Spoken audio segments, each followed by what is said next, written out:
Inside every gym right now, there's a biological experiment happening that most people will never understand. Walk in after eating, and your body runs on yesterday's food, burning through stored sugar while your fat cells stay locked tight. But walk in with an empty stomach after 12 hours without food, and everything changes.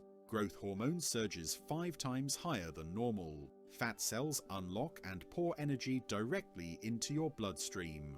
Your brain switches to a fuel source so efficient that some researchers call it evolution's performance drug.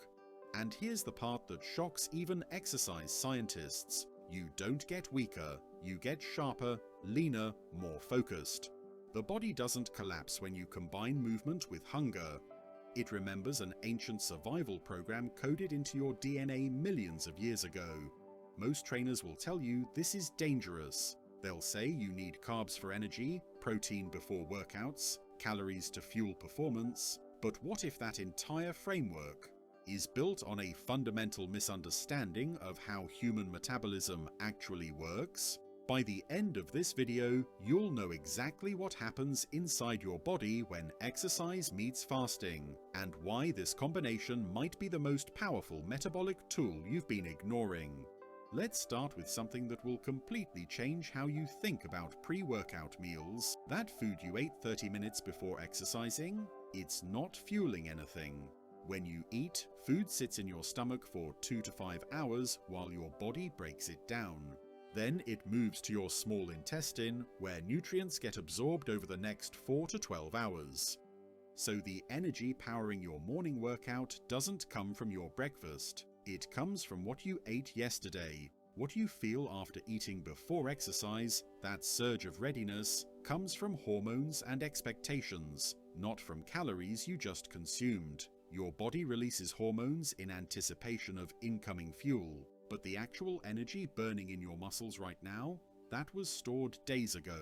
When you skip that pre-workout meal, you're not depriving your body, you're simply removing the illusion. Your body stores energy in 2 completely different systems, and understanding this difference changes everything. The first system is glycogen, stored glucose sitting in your liver and muscles. Think of it like having emergency power generators scattered throughout a building. They're fast to activate, easy to access, but they don't hold much fuel. The average person stores enough glycogen to provide about 1,600 to 2,000 calories. That's roughly 1 day of baseline energy. The second system is body fat. This isn't an emergency generator, this is a massive underground fuel tank that could power the entire building for months. Even someone at 15% body fat, relatively lean, carries between 50,000 and 100,000 calories of stored energy. That's 25 to 50 days of total fuel just sitting there, waiting. But here's the problem with this design. Your body always runs the emergency generators first. Why? Because they're easier to access. Burning glycogen requires less biochemical machinery than burning fat. It's the metabolic path of least resistance. So as long as those generators are running, your body never touches the massive fuel tank. The fat accumulates year after year, while your body keeps burning the same small reserves over and over again. Fasting is what finally forces your body to tap the main tank. And exercise while fasting, that's like opening all the valves at once. Let's walk through the metabolic timeline of what happens when you stop eating. In the first 4 to 6 hours after your last meal, nothing unusual happens. Your body still runs on glucose from that meal. Insulin levels are elevated, your liver's emergency generators are fully charged. Everything feels normal. Around hour 6 to 8, things begin shifting beneath the surface. Blood sugar stabilizes, insulin starts dropping. Your liver begins releasing stored glucose to maintain energy levels. You're not hungry yet. You're just aware it's been a while since you ate. By hour 8 to 10, molecular sensors inside your cells start to detect the change. 2 critical proteins become active. AMPK, which acts like a fuel gauge, starts rising when it detects low energy. mTOR, which normally signals cells to grow and build, starts falling when it detects nutrient scarcity. This biochemical crossover is the signal. AMPK rising, mTOR falling. Your cells are shifting from construction mode to efficiency mode. Around hour 10 to 12, the real transformation begins. Insulin has dropped low enough that fat cells can finally release their contents. Fatty acids begin flowing out of adipose tissue and into your bloodstream. Your muscles, your heart, your brain can now access this fuel directly. The emergency generators are running low. The main fuel tank is opening. Your metabolism is making the switch.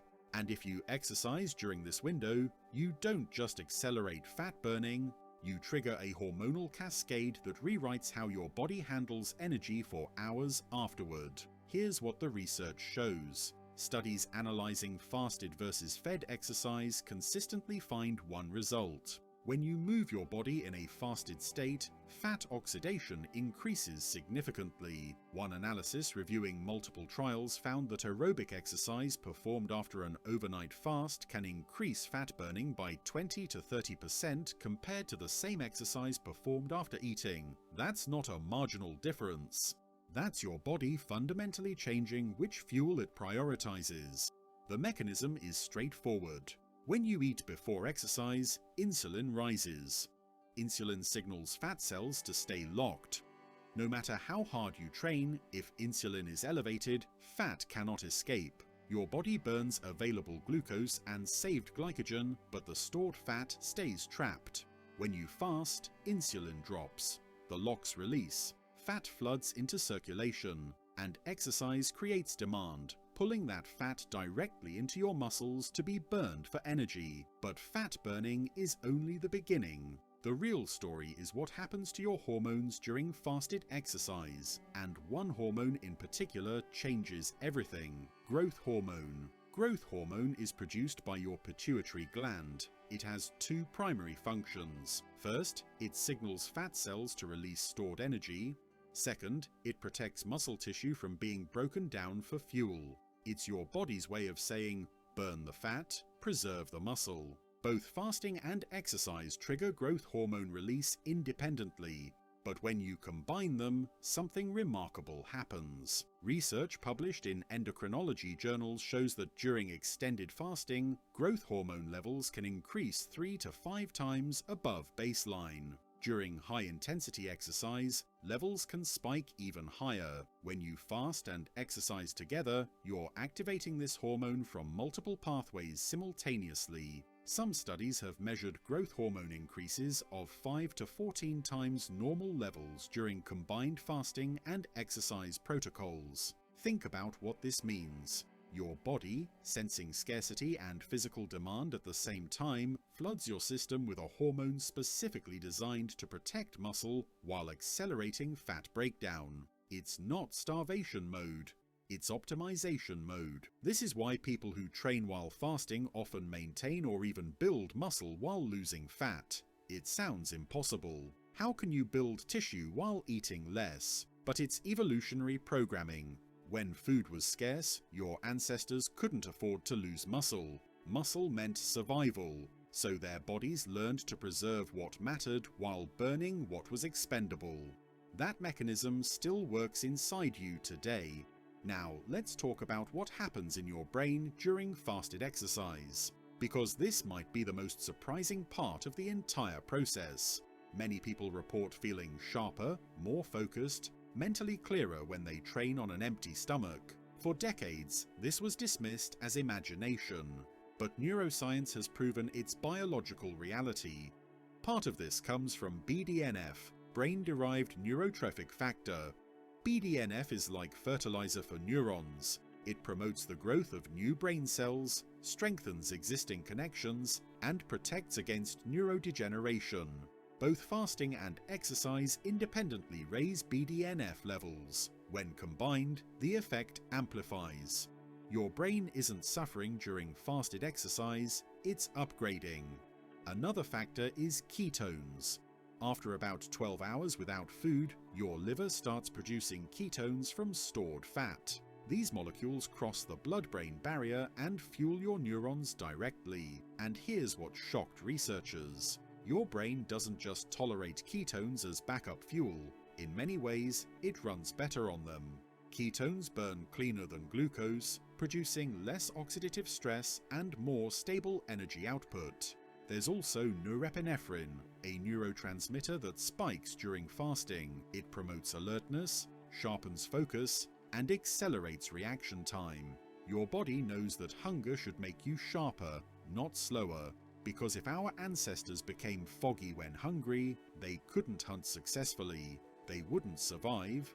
The humans whose brains performed well during hunger passed down their genes. You carry that programming. But here's the critical question. What type of exercise should you actually do while fasting? The answer depends on your fuel system, not just intensity. Let's organize this differently than most people think about it. Instead of dividing exercise by how hard it feels, let's divide it by which energy system it uses, because that's what actually matters metabolically. First, there's fat-dominant exercise. This includes any activity you can sustain for more than 20 minutes without gasping for air. Walking, light jogging, cycling at conversational pace, swimming, yoga. At these effort levels, your body primarily burns fat for fuel. Even in a fed state, fat contributes 60 to 80% of the energy. In a fasted state, that percentage climbs even higher. These activities are ideal for fasted training because your fat reserves are more than sufficient to power them. You could sustain this effort for hours. Next, there's mixed fuel exercise. This is where intensity increases enough that fat alone can't keep up. Your body starts pulling more heavily from glycogen stores. This includes moderate to hard running, cycling intervals, circuit training, any activity where breathing becomes labored but you can still push for 10 to 20 minutes. In a fasted state, your glycogen is partially depleted. You might feel slightly weaker than usual, but you can still perform. The key is adaptation. After several weeks of fasted training, your body becomes more efficient at using fat even during these higher intensities. Finally, there's glycogen-dependent exercise. This is maximum effort, all-out intensity, sprinting, heavy lifting, HIIT protocols, anything that leaves you completely breathless in under 2 minutes. These efforts require glycogen. Your body simply cannot access fat quickly enough to fuel maximum intensity. After 12 to 16 hours of fasting, your glycogen is partially depleted, so you might not hit your absolute peak performance. But research shows that after 4 weeks of adaptation, performance rebounds significantly. Your muscles learn to work efficiently with less stored fuel. There's one special consideration for resistance training. Weightlifting creates micro damage in muscle fibers. That's the point. Your body repairs those tears, building the muscle back stronger. But repair requires protein. If you lift weights and then continue fasting for many hours, your body lacks the raw materials it needs. So the strategy is simple. Train fasted to maximize growth hormone and fat burning, but eat protein within a few hours after lifting to provide the building blocks for repair. Before we go deeper, I want to know your take. If fasted exercise can increase fat burning by 20 to 30% while protecting your muscle, would you try working out on an empty stomach for a week? Comment fasted training if you try it, or not for me if that sounds too extreme. Now let's talk about what happens after you break your fast. Because your training strategy should change based on your metabolic state, not just the calendar. When you first start eating again, your body goes through a metabolic shift. Insulin rises, digestion activates. Energy gets redirected from maintenance to processing incoming nutrients. During the first day after breaking a fast, your system is transitioning. This is when you want to focus on recovery-based movement. Walking, stretching, light yoga, mobility work. Nothing that demands peak performance. Let your body stabilize. As you continue eating over the next 1 to 2 days, glycogen stores replenish. This process isn't instant. It takes 24 to 48 hours to fully restore muscle and liver glycogen, depending on what you eat and how depleted you were. During this refueling window, your insulin sensitivity is significantly elevated. This means your body handles carbohydrates exceptionally well, shuttling glucose into cells efficiently rather than storing it as fat. If you want to refuel with carbs, this is the ideal time. For training during this period, you can increase intensity progressively. Start with moderate effort activities, light resistance training, moderate cardio. Your glycogen is rebuilding, so you won't be at full strength yet, but you can train productively. Listen to your body. If energy feels low, scale back. If you feel strong, progress gradually. Once glycogen stores are fully restored, usually around the 72-hour mark, you can return to maximum intensity training. Heavy lifting, all-out sprints, high-volume workouts. Your fuel tanks are full. Your hormones have stabilized. You're back to peak capacity. The key insight here is that training should match your metabolic state, not an arbitrary schedule. After fasting, prioritize protein immediately. Your body is primed for building and repair. Insulin sensitivity is high. Growth hormone is still elevated for 24 to 48 hours. This is the perfect environment for muscle protein synthesis. Eggs, fish, meat, legumes, yogurt, any high-quality protein source works. Spread it throughout the day rather than one massive meal. Now we need to address who should never attempt fasted exercise. Because as powerful as this strategy is, it's not appropriate for everyone. If you're pregnant or breastfeeding, you're supporting another life. Your nutritional demands are fundamentally different. This is not the time to experiment with metabolic stress. If you have a history of eating disorders, fasted exercise could trigger unhealthy patterns. The restriction mindset can blur from strategy into obsession. Work with a healthcare professional instead. If you have type 1 diabetes or use insulin medication, blood sugar management becomes dangerously complicated when you combine fasting with exercise. Medical supervision is essential. If you have chronic kidney disease, fasting adds metabolic stress your kidneys may not handle well. If you're significantly underweight, you don't have adequate energy reserves. And if you're new to both fasting and exercise, don't start both at once. Master one before adding the other. Warning signs to stop immediately include severe dizziness that doesn't resolve with rest, heart palpitations continuing after you finish exercising, confusion or mental fog, extreme weakness, or nausea and vomiting. If symptoms don't improve within 10 to 15 minutes of stopping and hydrating, end the workout. Eat something. Consult a doctor if problems persist. One critical point about hydration. When you fast, your kidneys excrete more sodium and water because insulin is low. This is normal, but it means you need to be intentional about replacing fluids and electrolytes. Symptoms like fatigue, cramps, headaches, and dizziness often aren't from fasting itself. They're from dehydration. Drink water consistently. Add a pinch of salt or use electrolyte supplements. Simple solutions prevent most problems. So here's the complete picture. Fasted exercise isn't dangerous when done intelligently. Your body was designed for this. When done correctly, you increase fat burning by 20 to 30%. You boost growth hormone 5 to 14 times higher, protecting muscle while accelerating fat breakdown. You improve insulin sensitivity for long-term metabolic health. And you enhance brain function through ketones, BDNF, and norepinephrine. The strategy is straightforward. Choose exercise that matches your fuel availability. Fat-dominant activities work best during fasting. Mixed fuel and glycogen-dependent exercises require adaptation time. Start gradually and progress over weeks. Pay attention to warning signs. Stay hydrated. And after breaking your fast, prioritize protein to maximize recovery. That meal you thought was fueling your workout never provided immediate energy.